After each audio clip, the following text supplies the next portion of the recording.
नमस्कार, आप देख रहे हैं आरपी भारत। मैं हूं आपके साथ अंशु शर्मा। खबरों की शुरुआत करते हैं। महाराजगंज लोकसभा क्षेत्र में अब की बार महागठबंधन के पक्ष में मजबूत लहर। पूरे देश में महाराजगंज लोकसभा क्षेत्र में 1 महीने से चुनाव प्रचार के बाद मांझी में जनसंपर्क के दौरान पूर्व मंत्री रविन्द्रनाथ मिश्रा के सुपुत्र युवा कांग्रेस नेता राहुल मिश्रा ने प्रेस कॉन्फ्रेंस के दौरान कहा कि महाराजगंज लोकसभा क्षेत्र में कांग्रेस प्रत्याशी आकाश कुमार सिंह की लहर चल रही है। अब की बार बदलाव की हवा चल रही है। महाराजगंज में कांग्रेस उम्मीदवार प्रचंड बहुमत से विजयी घोषित होंगे। उन्होंने भाजपा के उम्मीदवार पर निशाना साधते हुए कहा कि यहाँ की आज किसान दुखी हैं। भारतीय जनता पार्टी की हर बात झूठी है। जो सपने दिखाए वो भी अधूरे हैं। मुझे पूरी उम्मीद है इंडिया गठबंधन की सरकार केंद्र में बनेगी। श्री मिश्रा ने कहा कि विचारधारा का चुनाव है। इंडिया गठबंधन संविधान और लोकतंत्र की रक्षा कर रहा है।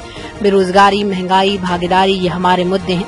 उन्होंने महाराजगंज के विधायक विजय शंकर दुबे से प्रेस कॉन्फ्रेंस के माध्यम से कहा कि मेरे गार्जियन तुल्य हैं। कांग्रेस पार्टी के लोगों को मान सम्मान दिया, अभी से लगकर पार्टी हित में काम करने के लिए आग्रह किया है। उक्त मौके पर पूर्व प्रमुख अखिलेश्वर मिश्रा, अशोक मिश्रा, नरेंद्र मिश्रा, मुखिया प्रतिनिधि शैलेश्वर मिश्रा व दर्जनों लोग उपस्थित रहे। मांझी से वीरेश सिंह की रिपोर्ट। एक क्वेश्चन है कि विजय शंकर दुबे क्या एक लड़का भाजपा में ज्वाइन किया, इस पर सर आपको क्या कहना? आदरणीय विजय शंकर दुबे जी को कांग्रेस ने सब कुछ दिया है। 6 बार विधायक रहे, कई बार कैबिनेट मंत्री रहे, कैबिनेट मिनिस्टर रहे। मेरे पिता के भी नेता आदरणीय विजय शंकर दुबे जी रहे हैं। और मैं तो राजनीति का गहरा पढ़ रहा हूं अभी, और मैं बहुत छोटा कार्यकर्ता हूं, उनके बारे में बहुत कुछ मैं नहीं बोल सकता। लेकिन कांग्रेस के इस विषम परिस्थिति में कांग्रेस जहां आज खड़ी है और जो लड़ाई लड़ रही है इस भारत के लिए, संविधान के लिए, संविधान की रक्षा के लिए, तो इस विषम परिस्थिति में विजय शंकर दुबे जी को इस तरह का निराशावादी विचार नहीं रखना चाहिए था। और मेरे हिसाब से अगर वो तरीके से कांग्रेस ने सब कुछ दिया है, मान दिया है, सम्मान दिया है, प्रतिष्ठा दिया है, हर वो चीज वो कांग्रेस से उनको मिला है।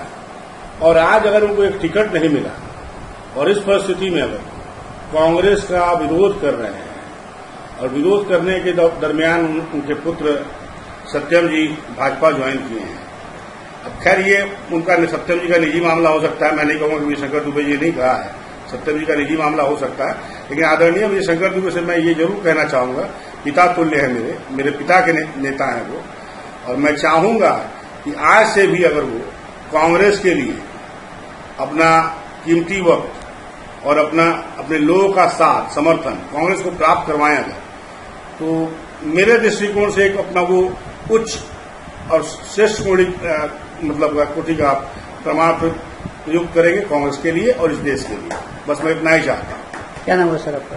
मेरा नाम राहुल मिश्रा हुआ। मेरे पिताजी रविन्द्रनाथ मिश्रा और बिहार सरकार में मंत्री रह चुके हैं। और आप लोग वाकिफ हैं मेरे पिताजी के नाम से, क्योंकि हो सकता है मुझसे कम वाकिफ होंगे, क्योंकि मैंने अभी शुरुआत की है। तो बस वही है। 15 से 20 दिनों से मैं लगातार क्षेत्र में हूं। जलालपुर के तमाम उन गांवों में जाने का मैंने काम किया है, चाहे वो करई हो, कुन्ना हो, बटकेसरी हो, ठीक है।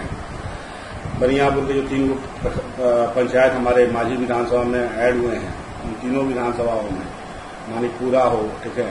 उसके अलावा एकमा के मोहम्मदपुर, मैंने तमाम उन गांवों में, ठीक है, जहां तक मैं जा सकता हूं, मतलब ताजपुर, मटियार, कोहड़ा, नसीरा, ठीक है, आपका क्या कहते हैं बटकेसरी, और वहां बेतवनिया है, ठीक है। इसके अलावा आप इनायतपुर है, ठीक है।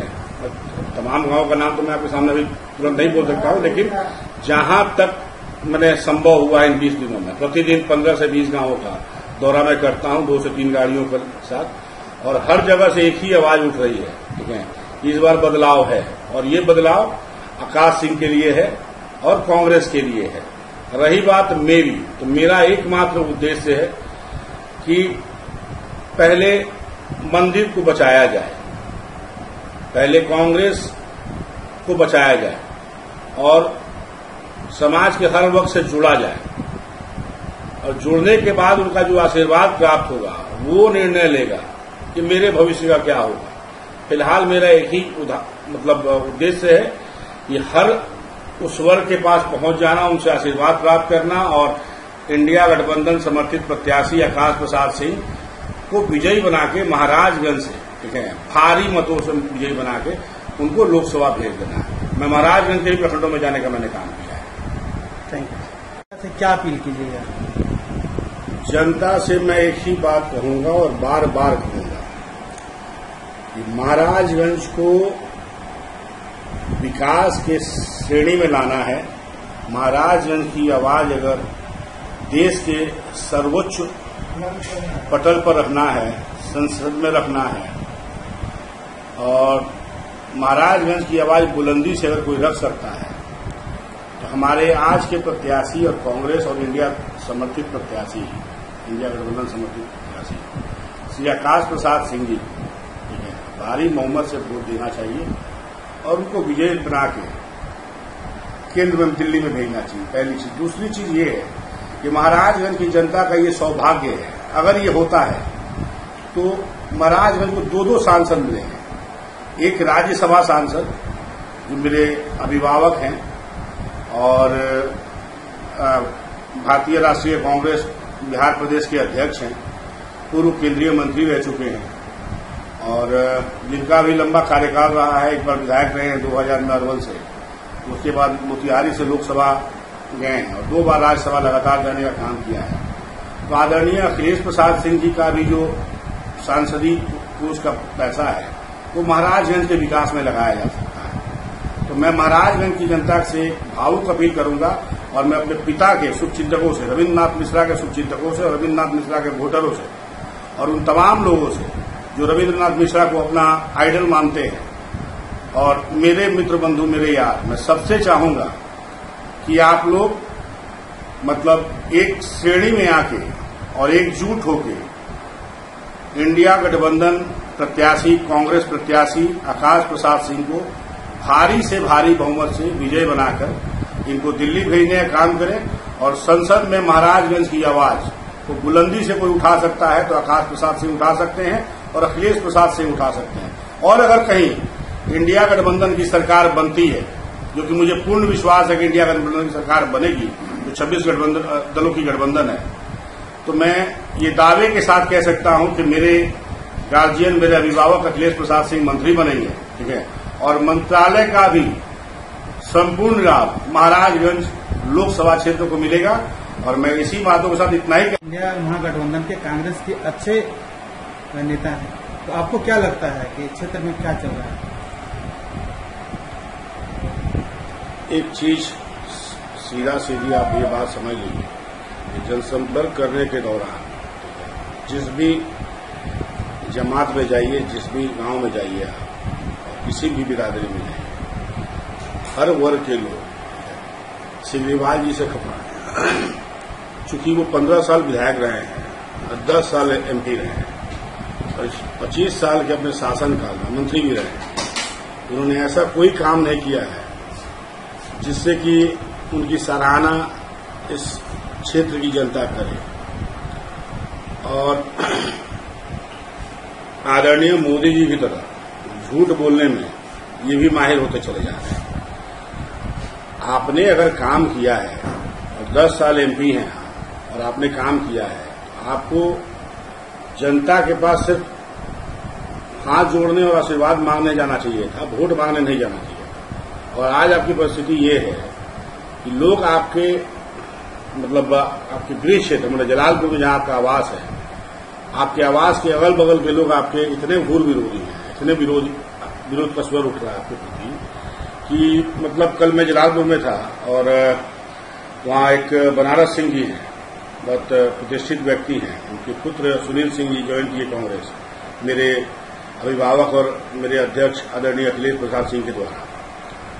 और वहां रामेश्वर सिंह जी मुखिया हैं जलालपुर में, और उन्होंने जिस तरह की बातें रखी वहां पे, वो सुन के मैं हतप्रभ हूं कि एक सांसद किसी की गाड़ी लेके और गुजरात भेज देता है अपने बेटे के पास और एफआईआर के जरिए उसको बुलाया जाता है उस गाड़ी को, और एसपी यहाँ डीएसपी को शायद प्रमोट करते हैं कि जाकर गाड़ी लेके आइए। तो इस तरह के एमपी जो दूसरे की गाड़ी लेके और चाहे एक तरह से मतलब क्या रैंसम ही ले रहे हैं ना, गुंडागर्दी टैक्स ले रहे हैं, और उसके बावजूद देश क्षेत्र की जनता के लिए कोई काम नहीं है।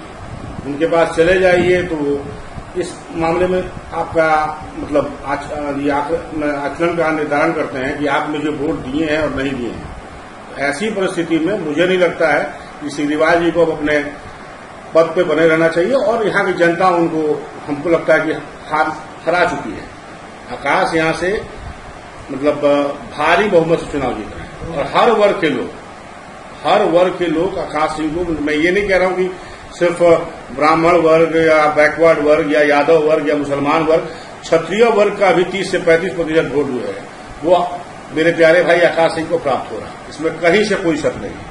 अब परिस्थिति जो भी हो, ठीक है, सिग्रीवाल जी मेहनत कर रहे हैं, लेकिन उनका मेहनत मतलब निराकार मेहनत, उस मेहनत का कोई मतलब नहीं बनता। मेरे हिसाब से उनको हार मान लेनी चाहिए और अपने घर पे बैठ जाना चाहिए। दमदार निर्माण का भरोसा लाल स्टील TMT बार्स, हर निर्माण के लिए उपयोग।